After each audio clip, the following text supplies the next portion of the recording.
Hi, Jackie.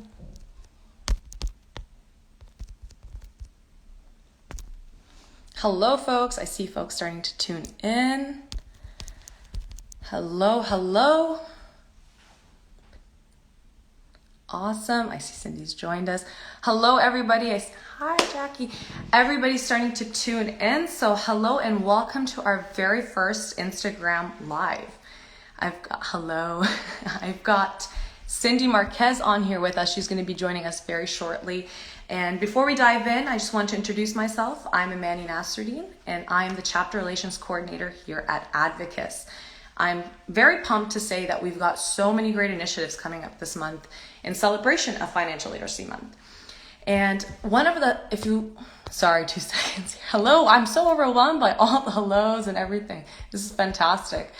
I wanted to say that in case you missed this replay today here on our Instagram account, feel free to tune into our website, financialadviceforall.com. We'll be capturing all the replays for our Instagram lives, all the podcasts, our latest articles, and everything will be on there for the entire month of November.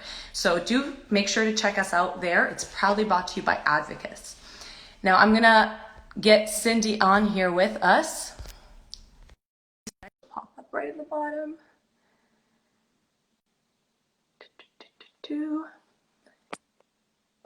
So next, can you hear us? Okay, here we go. Great. How's the audio on your end in terms of how you hear me?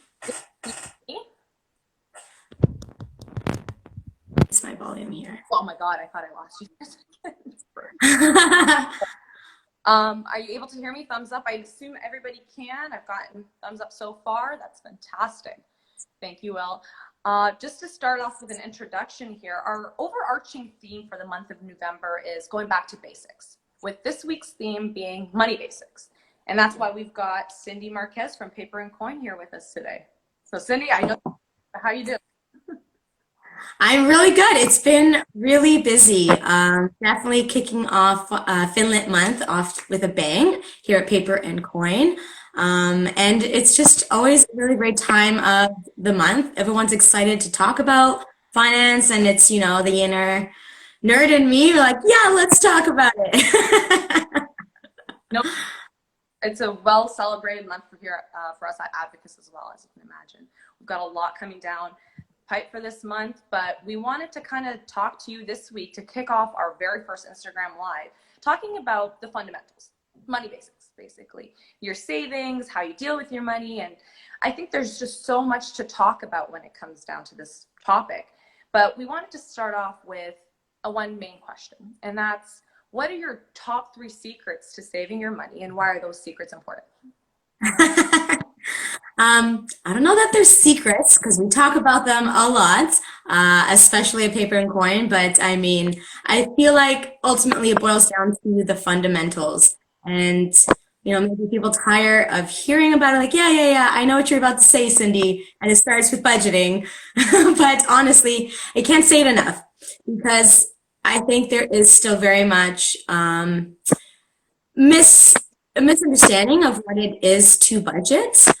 This idea that budgeting means just, cutting all the fun things out of your life and living very, very frugally and just, okay, well, the only way I can save is just by not living a life and not having fun. But that's not the case. With budgeting, at the end of the day, all it really boils down to is being mindful and intentional about every single dollar that comes in to your hands and giving every single dollar a job. And so you asked, like, what are the secrets to saving more?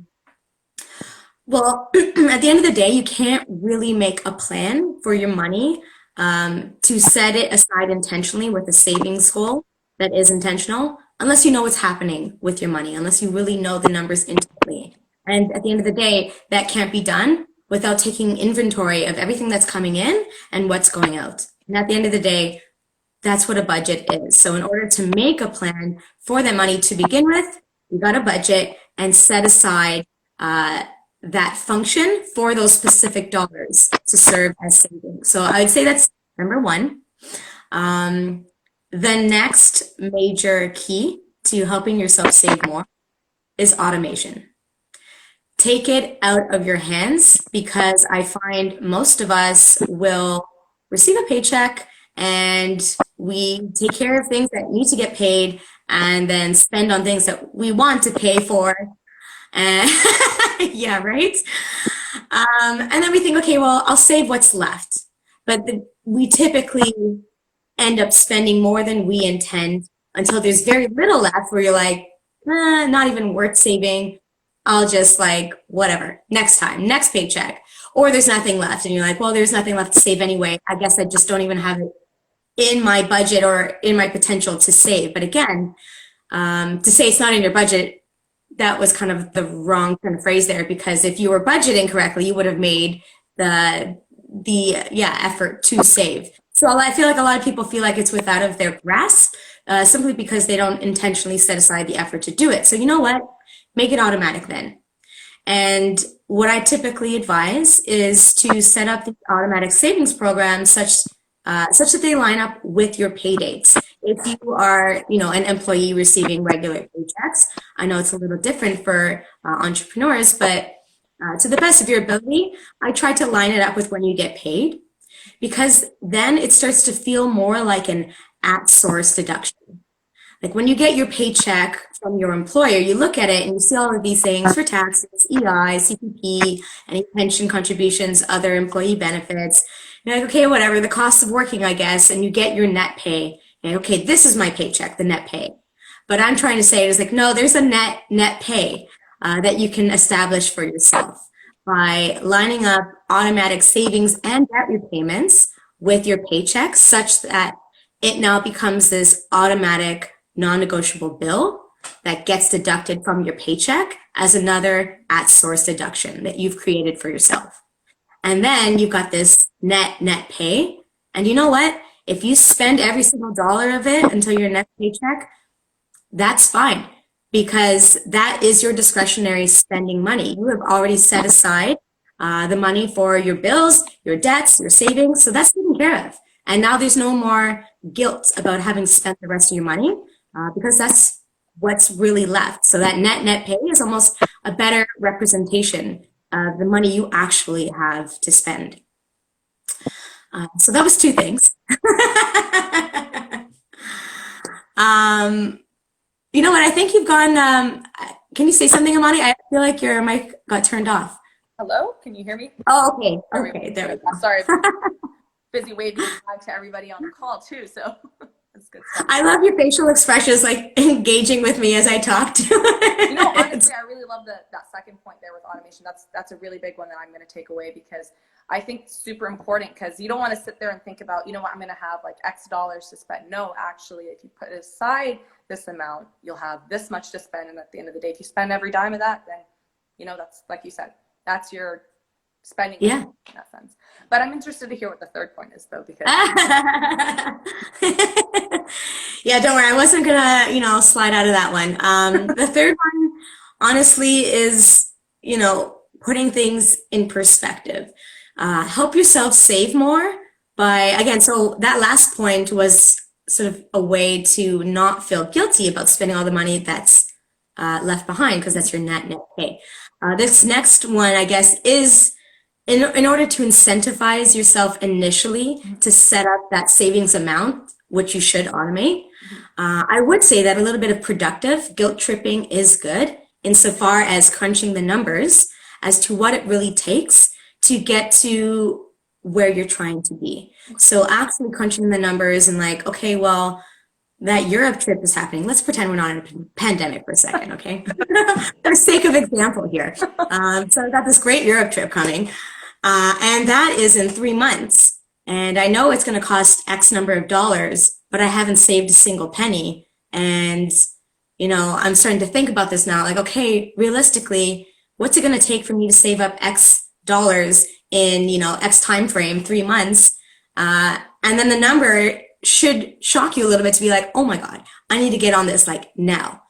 So just remind yourself of what it actually takes, instead of just getting to that point and be like, oh damn, I don't have any money, but I have a credit card.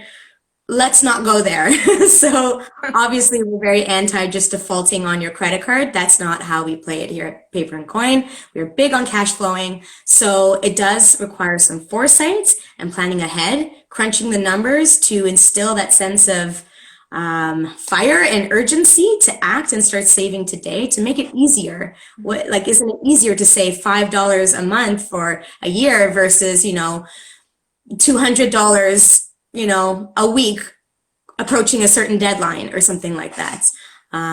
So that's one way to sort of incentivize yourself. Another way to put things in perspective, help yourself save, is really think about the blood, sweat, and tears that went into earning your money. And so again, thinking to your goals, what is it you're trying to save for? What is that dollar value of that goal?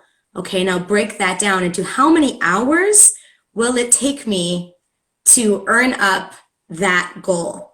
And so, for example, even if it's something small, like I saw this really nice dress that I want to buy for $250. Well, what does it take to earn $250? For a lot of people, that's a day's work. So, is it important to me that I spend a day working towards something that is really important for me? Maybe I really do want that dress, or it's for a special occasion and I refuse to put it on credit. So I'm like, okay, do I spend a day's effort working towards that, or just blow it on something else that, is getting in the way of my goals? So put it in perspective in terms of what does it actually take to get to your savings goals. And sometimes those numbers will make you uncomfortable, so uncomfortable that you're like, I gotta act right now. Personally, I'm a procrastinator. So, those who know me are already like, yep, this girl doesn't sleep. I truly don't sleep. I procrastinate because I need that hot panic of a looming deadline to act sometimes. And that's the same way with savings in this regard, where you realize like, oh my God, it's going to take so much to save up that amount. Having waited this long, gotta act now. Definitely. So I actually like that in terms of as far in advance as you can start saving from then. So it's kind of like sitting here right now, we're in the first week in November, and it's great that Financial Literacy Month lines up in November because holiday season comes up right in December. So this conversation here is super good to have because, hey, if you're getting all your holiday and your Christmas gifts, start saving up now if you haven't already. So that's a good point to make. Yeah. So I'm taking that away because I come from a big family, so we've got a lot to save up for. You gotta get planning, girl.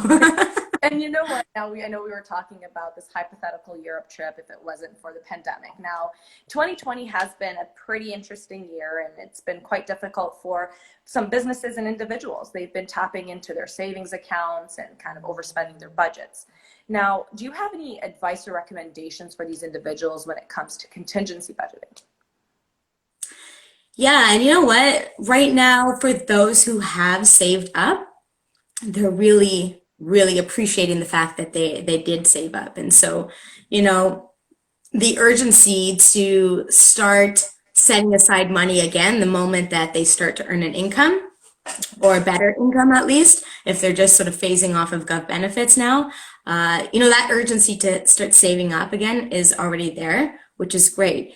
Of course, that comes with being in that situation of benefiting from the emergency plan savings that were already there, to really already value that fact. There are those who didn't have that and now are starting to realize like, oh damn, wish I did this for myself. And so for those, it's really crucial right now to analyze all of your expenses and find where you can make room to save some more. So again, it does boil back down to budgeting. You have to know your numbers and take stock of what is coming in and what is some fat that can be trimmed. In some cases, fixed expenses are already so high that it's like, ooh, I barely have anything left to save. But to that, I would sort of take note of that situation, be like, if it's already that tight now, being supported by gov benefits, imagine what's going to happen when those government benefits run out and if you still haven't gotten a job. And so I would use that as encouragement to, even if you feel like it's just so little, why bother to save? Honestly, it's more than zero. And when the tap runs dry. Luckily, we're in Canada and we've had a lot of support, and government benefits continues to be something that I speak at length to individuals who are approaching me with questions and concerns during this pandemic. And again, to that, I would say in terms of contingency planning, there are some who are asking me about the benefits because they also come a little bit shy or embarrassed that they have to inquire about the benefits, and perhaps they're eligible, but they feel like, no, I shouldn't. It's like, it's not right for me to take from the government, or whatever the complex is behind it. They're feeling a little guilty about taking from the government, or maybe it's an ego complex about not wanting to reach out for that kind of assistance. But to them, I'd say, honestly, if you are eligible for it, it's money on the table for you. It is Canada that has set aside an emergency fund for us, its citizens, to help us through it. And so it would be neglectful to just put yourself in this really uncomfortable position of having to now rely on credit cards to get by because you refuse to take the benefits that are available to you. So obviously there is a lot to consider with these benefits. There are taxable consequences in some case. The eligibility requirements sometimes may seem unclear, and to those who are still wondering about those types of things, you're welcome to follow up with me personally and I can sort of walk you through that. But I would say that right now it is a good idea to at least explore the government's website right now. I think they've done a good job of revamping their site a little bit to make it a little bit more intuitive and find information about what's available for support. But there is a lot out there, and they're still rolling out new programs for business owners. There's another line of the SEBA loan that's being offered out there for those who were relying on the CERB before and then switched over to EI, or perhaps are no longer eligible for EI. There is now the CRB, Canada Recovery Benefit. So these are recent changes to support systems out there that maybe people are not even aware of. So again, that is another way to set up contingencies for yourself. Actually, seek other opportunities to earn income, if not through employment or self-employment. What does our country have to offer for us? Again, especially if you're relying on government benefits, I can't stress enough, taking stock of your spending and trimming the fat where possible. And I know it's a pandemic, and I know we're all feeling like, oh, well, the world is just burning. It's like that meme with the dog drinking coffee and the house is on fire. It's like, this is fine. I feel like, Oh, good. This is good. yeah. I feel like a lot of us are putting on that phrase right now, yeah, this is fine. I'm just gonna splurge on self-care and Uber Eats and whatever, because the world is pretty much ending out there. It's the season finale of America. Everything is just coming to a close. Also, I don't know the current status of the election. I know it was uncomfortably tight, so I haven't looked at it again, but I digress. That's not what today's about. Suspense movie. We're out here in Canada. We're good. We're golden. Yeah. So all those things. I feel like I listed off quite a few things there, but at the end of the day, it comes with intentional planning, foresight into what happens next, even insofar as okay, these government benefits have an end date. What's my plan to ensure that I have something else to fall back on? If not income from employment or self-employment, then what am I doing with any excess cash that I'm receiving from the government right now? I want to set that aside. So it definitely takes some intentionality and paying attention. You're not just going to get through this by accident or by fluke. A lot of people are really struggling right now. So yeah, it is uncomfortable, but you have to really pay attention to your money now more than ever. You can't just stick your head in the sand and be like, oh, I'm always running out of money. Don't know why, whatever. Just going to keep rolling with the punches. Now is not the time to keep up with that kind of mindset. It's the perfect time to give your head a shake. Everyone is doing it. Everyone is kind of waking up now, and it's time to shed yourself of any sort of money wounds you feel any sort of uncomfort you have with talking about money. It's no time to be, shy or modest about talking about money and facing your money demons. Now is the time to face the demons in your bank account, in your credit card statements, wherever they live. It's time to look at them and deal with it. Just face them head on. Yeah, definitely. And there's a point that you made that I actually wanted to kind of come back to too, is the fact that, yeah, some folks are feeling, whether it's embarrassed or ashamed that they're in this kind of situation to where they're tapping into their savings, or they're having to find different methods of, cash flow into their kind of life. But it's something that is almost a collective experience. We've seen so much of this go on this year. So it kind of, in your opinion, does it help for folks to kind of be in the same boat when we're looking at what's going on? And I mean, I would think it would be, but your thoughts? I do. And honestly, I felt it too, even as an entrepreneur. And I mean, like, I don't know, call it ironic that I'm a financial planner and I too felt the tight pinch at the beginning of the lockdown. I don't think that's irony. I think it's just a human being all in the same crisis right now, like no matter what it is you do, unless you're Jeff Bezos, you felt the pinch. My bank account He got richer. He got millions and millions of dollars richer. But anyway, not what this is about either.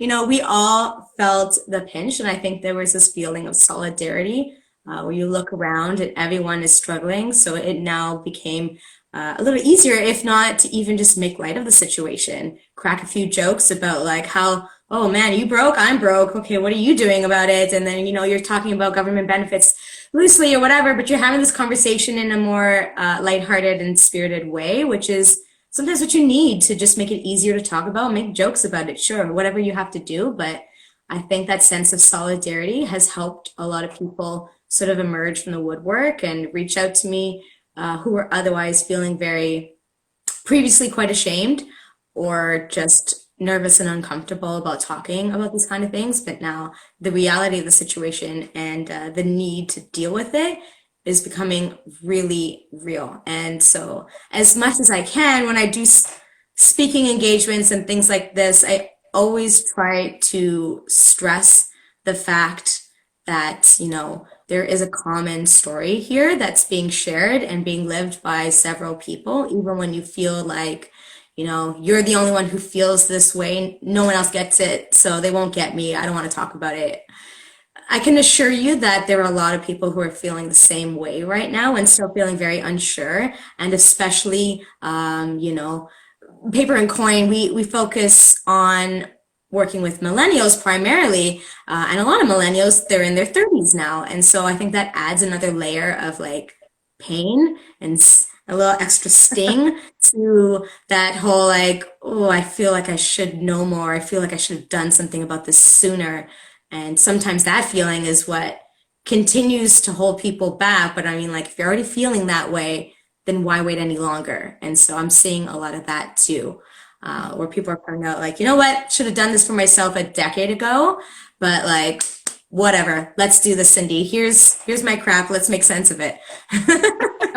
And this is the reason I kind of asked this question, just because I do think that with what's happened this year, it's really encouraged the conversation to talk about finances and how are you saving, how are you budgeting, what are your contingency plans. And it's really, really great. And I think it's been a very interesting time to be a financial advisor for all our advisors to kind of sit there and have these different and same conversations with so many different people, right? So their clients or just individuals that are concerned about their money and their spending too.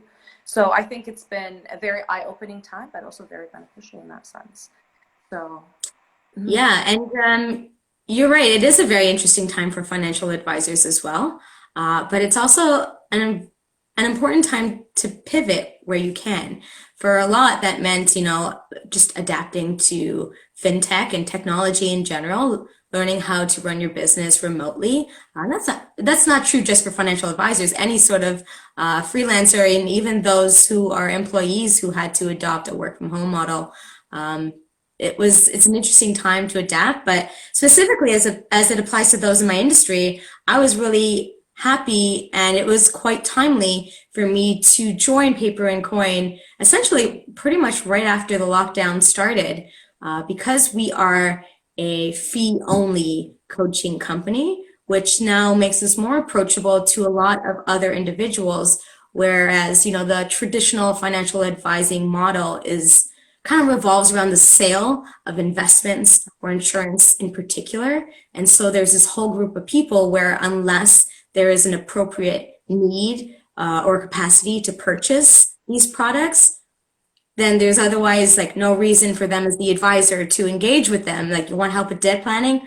Sorry, there's no way I can get paid from that under that model. And that's no fault of their own. That's just sort of the traditional model, but there are ways that we can adapt, and I'm happy that I have done so as well.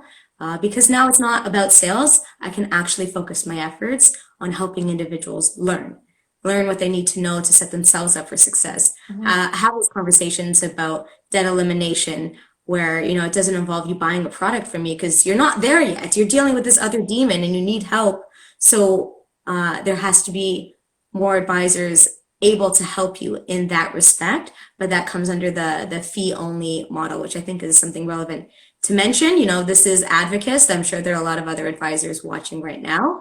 And so it's something to consider. There's a whole group of people out there who really want that coaching aspect of the relationship as opposed to just direct investment management or insurance sales. So very happy that I'm able to service our demographic in that way, because it opens up this whole new world of me not feeling like I need to withhold this information in order for you to trust me or rely upon me as the expert. So you'll just believe everything I say and buy all the products I want to sell. It's more so now, like, let me tell you everything there is to know so that you know, and then you're going to be a conscious consumer. And if you do need to buy those products, I can help you in that respect as well and guide you to the appropriate avenue. But it just feels more holistic this way. No, definitely. You made like a solid amount of points here. And I know that we're coming down. We've got about 5 minutes left. And I just wanted to open it up to all the individuals that are watching. If you have any questions for Cindy, please include them in the Q&A box. You'll see it at the bottom of your live screen, or just put it into the comment box. We can address it as well. So while we wait for that, and I see Nick here says it's great. Hey, Nick. So this is great. I've been waving to everybody as we go too, so that's just so glad to have everybody on here. It's our first time ever, and so far I think it's gone so well, and I'm very excited to have these every Wednesday. And for folks that are just tuning in now, I saw a few come in.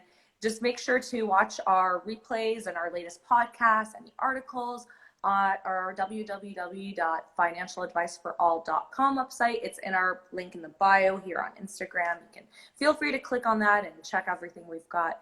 And I see Peel. Hello. I don't know if there's anybody that has any questions for Cindy. We've got her here on the line. And if not, Cindy, this has been fantastic. And we see here so much helpful information. Thank you. Definitely very helpful. Definitely, I'm taking away that automation idea. I mean, I'm not looking for anytime soon. I don't know if anybody else is too, or budget planning, but we'll definitely take those away. Oh, I see one question here, actually. Let's put it up on screen. Are you able to see that? Perfect. Yeah, what is the most important aspect of financial literacy right now during COVID? Great question. Oh my goodness. Well, I mean, I could ultimately just boil back to budgeting. If nothing else, like, honestly, right now, it's like crisis mode, do or die, have or have not. It's not about the fact that you don't know how to invest right now or any of those advanced things. Like, that is not a primary concern. So if you feel like you lack knowledge in that regard, that's not even what you need to worry about. Again, it boils down to effective cash flow planning and budgeting. And that involves, again, being very real and honest with the numbers as they come in and out. Don't create a budget and put down numbers based on what you want. So don't say for dining and takeout, I'd really only like to spend $100 a month. If what you really spend is $500, put down $500 so you can see the real picture of what's happening. So it's about being raw and honest with yourself and addressing those money demons and making sense of your money, giving them a purpose. And you know what? Right now, I talked a lot about personal finance, but I'm sure there are freelancers and entrepreneurs watching as well. To them, I would say, if I may do a little plug here, on our website, paperandcoin.com, we have a lot of free resources that are accessible to all of you. There is a freelancer's guide to finance that is up there for free. There are budgeting guides on there as well, and a lot of great downloadables that are free. We also have access to our amazing masterclass that we just revamped. We have it at a very, very low price right now because we respect the fact that people are pinched for cash. We want to make it accessible. So there are resources you can pursue as well to help you out. I see another question. Well, we've got another question here, actually. Yes. Yeah. The layoff meant I drained my savings. Also just graduated grad school. How important is paying off my student loan? Really? Can I just do the minimum and save more? That's an excellent question, actually. Thank you. That is a very good question. So here's the thing. We very much prioritize paying off all of your open types of debts before you get into investing. And now don't confuse investing with saving. So I would very much say, like, yeah, all your debts need to be paid before you start investing, but there's the savings aspect, regular savings, and that comes from building up your emergency fund and saving for large purchases that are upcoming. And so to that, I would prioritize that before some of your debts. So if you're sitting with, like, primarily credit card debts at 20%, then you want to try to maybe just start a little bit of a booster fund first, like maybe $1,000, then just focus all your energy on the credit cards. But if it's more so just the student loan in your case, that is more of a lower interest type of loan. And usually the amount tends to be in the tens of thousands, I can only imagine. So it would be a lot for me to say that you got to clear all of that before you save a single penny. And I would, therefore, in this case, because we are in a crisis mode, we don't know if our jobs are secure, if you're going to have this income next week, or if we're going to have support you. I would, in this case, say yes in the minimums at this point, and any additional bit of savings effort you have, do put that towards funding up an emergency fund. And the ideal always, the rule of thumb was always 3 to 6 months of living expenses. But at this point in crisis mode, we see how we are in and out of this phase 2, phase 3 lockdown, world is open, world is closed. We don't know what's happening next. We don't know how soon, life goes back to normal, or what normal looks like after this. So just assume that we're in crisis mode for at least another full year.